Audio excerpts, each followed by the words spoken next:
Welcome to Cinema Bites, your go-to for movie recaps in a flash.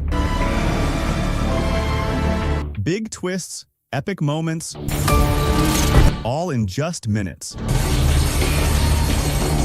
A night train full of passengers is traveling from London to Tunbridge Wells. The conductor announces the upcoming stops over the PA system and asks the passengers to have their tickets ready for inspection. Among the passengers is Dr. Luis Shear, who is on his way home with his little son, Max. Luis, tired, falls asleep while Max entertains himself with his toys. Luis soon wakes up, surprised to discover that they still haven't left London. Seizing the moment, Max suggests playing rock, paper, scissors. Luis agrees on the condition that Max sleep for a little while afterward. Just as they begin to play, Luis receives a phone call. The carriage is too noisy, so he enters the lobby where a colleague informs him that there has been a serious accident and that many patients are being taken to the hospital, so they need his help. During the call, Luis notices a friendly-looking woman named Sarah, who works as an event organizer, talking with Max as he plays. Max accidentally knocks over his coffee cup and spills it on his coat. Luis returns to the carriage and apologizes to Sarah for the ruined coat,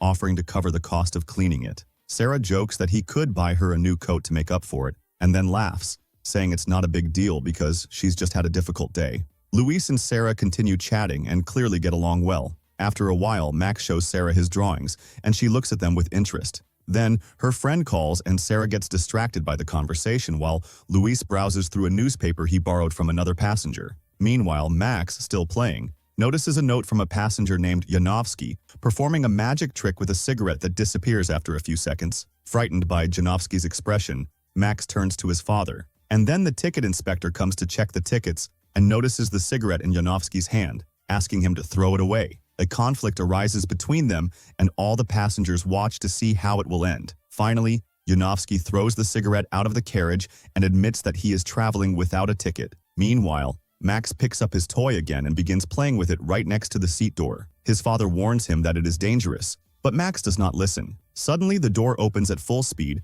and fortunately, Luis manages to grab his son just in time to prevent him from falling. Frightened, Luis yells at Max, snatches his toy away and tells him to remain still. After calming down a bit, Luis gently explains to Max that his way of playing nearly hurt him badly and asks him to be more careful. At that moment, the ticket inspector comes to check the tickets and also suggests seating the child for safety. Sarah intervenes, pointing out that they should be more concerned about having automatic locks on the doors. The conductor asks if Sarah is Max's mother, and Max quickly responds that his mother is no longer alive. Meanwhile, as the train continues its journey and the number of passengers in the carriages begins to decrease, at one of the stops, Luis notices that a strange man wearing a helmet gets off the train, but soon returns and enters the lobby. Luis and Max fall asleep for a moment, and during that time, someone attacks the conductor at the next stop. Luis wakes up, and the passengers realize that they are the only ones left in their carriage. They continue chatting, and Sarah shares that she recently broke up with her boyfriend and that her friends organized a party in London to help her get over it. Luis complains about his ungrateful job. Suddenly, Sarah mentions that the stain on her coat probably won't come out and that she is ready to accept his cleaning offer, clearly using this as an excuse to give Luis her phone number, and then suggests that he rest, promising to wake him before the stop. She puts on her headphones to listen to music. After a while, Luis wakes up startled by a sudden stop.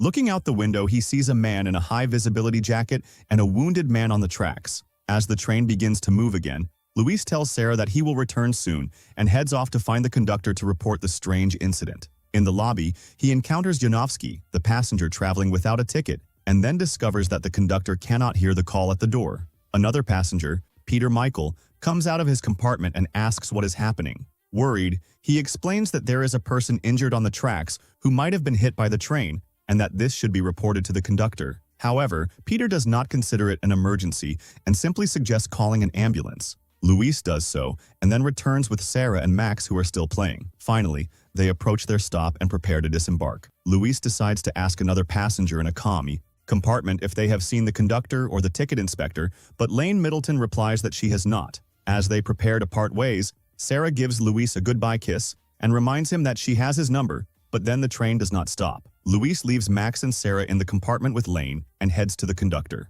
Along the way, he receives a call from a colleague informing him that he will not arrive on time. Then he enters the conductor's compartment uses the internal communication system to contact the conductor and reminds him that they missed a stop while mentioning the person on the tracks. The conductor seems indifferent and only asks how many passengers remain on the train. Luis replies that there are 6, and the communication ends abruptly. Searching among the conductor's belongings, Luis finds a key and attempts to open the rear door of the train, but is unsuccessful. Peter notices and warns Luis that he will call the police if he continues causing trouble. An irritated Luis explains that the conductor skipped the stop. At that moment, they are interrupted by a deafening horn sound. Luis returns to the carriage and reaches for the emergency brake. Peter tries to stop him, but Luis pushes him. Peter then realizes that the train also missed its stop and engages another emergency brake, but neither brake works, and the train continues to accelerate. Realizing that something is wrong, Luis and Peter try pulling other emergency brake levers, but none work. At that moment,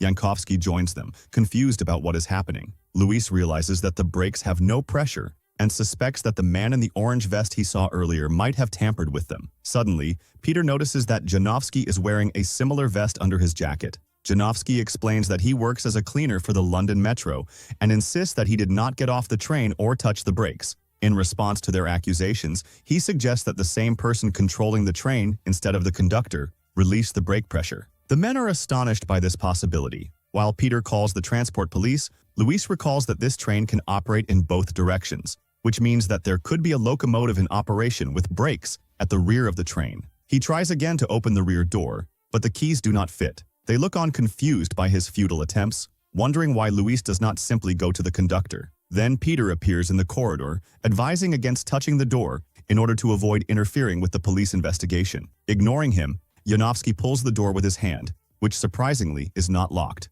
The passengers head to the empty conductor's cabin at the rear, while the train speeds past its final station. Luis tries to find the brake, but accidentally activates the horn, alerting the person controlling the train of his location. They try all the levers but soon realize that they cannot stop the train. Peter urges them to trust the police who might cut the power to the rails. However, Luis discovers that the train runs on diesel, so it is not as easy to stop. Then they notice a manual brake in the form of a wheel and it seems to work. The train gradually slows down from 70 to 50 miles per hour with a horrible screech and sparks, and the passengers feel relieved by their success. However, the person controlling the train presses the accelerator to increase the speed to 100 miles per hour, and the sudden acceleration causes a fire. Peter once again tries to stop Luis and Janowski, calling their actions illegal, but he receives a punch in the face in response. The passengers then turn the wheel, preventing the sparks from igniting the train. They return to the corridor and tend to Peter's and Lane's injuries. Suddenly, they realize that they are approaching a level crossing operated manually. If the police do not intervene, the train could hit a vehicle and derail. Peter repeatedly calls the police, waiting for their help. Max realizes that something is wrong, prompting Luis to explain the breakdown to him. He tells Max that the train is speeding toward the crossing, and all the passengers pray for a miracle, but it does not happen. The train crashes into the carriage at full speed and continues on its path. The police arrive too late and are unable to do anything.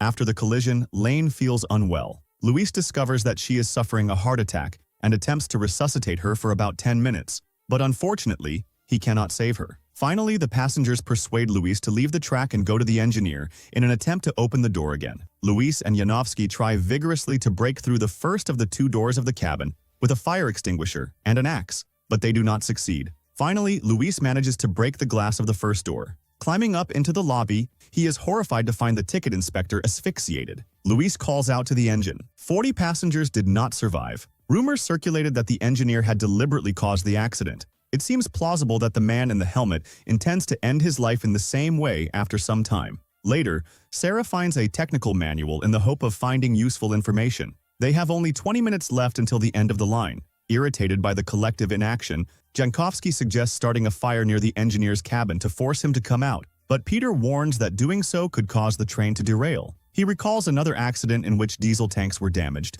and all the passengers died in the resulting fire. Sarah interrupts with information about the coupler that connects the carriages. Yankovsky, who happens to be an engineer by training, explains how these mechanisms work. Sarah and Janowski attempt to decouple the carriages by activating the rear manual brakes, and the train comes to a complete stop. The others support their plan. The coupler is located in a very difficult-to-reach spot, which leads Janowski to consider going outside to try to decouple it. However, Peter suggests waiting until they reach the curve, where the train will naturally slow down due to poor track conditions. Janowski argues that it is possible the engineer will not slow down voluntarily, but Peter assures him that otherwise the train could overturn. If the stranger intends to finish things, overturning here would not be as dramatic as crashing into an intermediate stop at the end of the line. Yankovsky agrees with Peter, who suggests that everyone have a drink before reaching the curve. Yankovsky performs his cigarette trick again and then prepares for his mission. Finally, Janovsky ventures outside where the cold, biting wind nearly knocks him over. He reaches the coupler but struggles to decouple the carriages.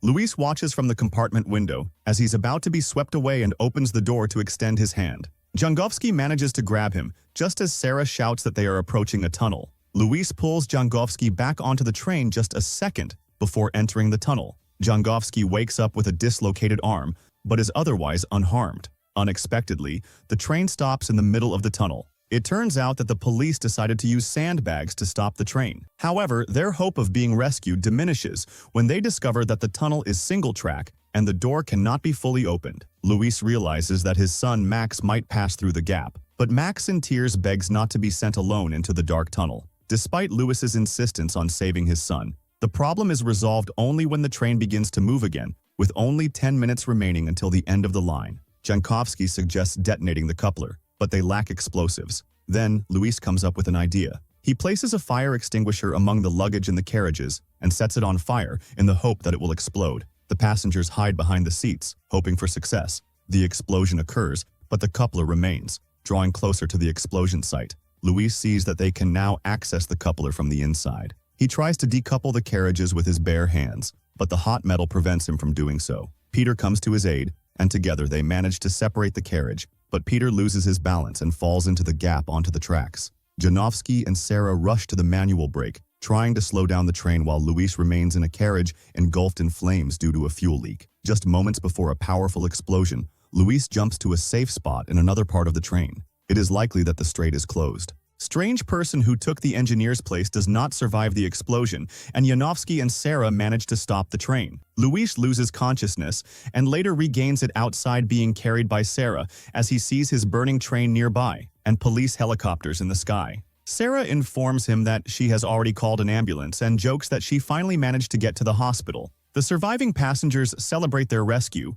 but the identity of the mysterious engineer remains an enigma. If you want interesting movie recaps, like, share, and subscribe to follow us for more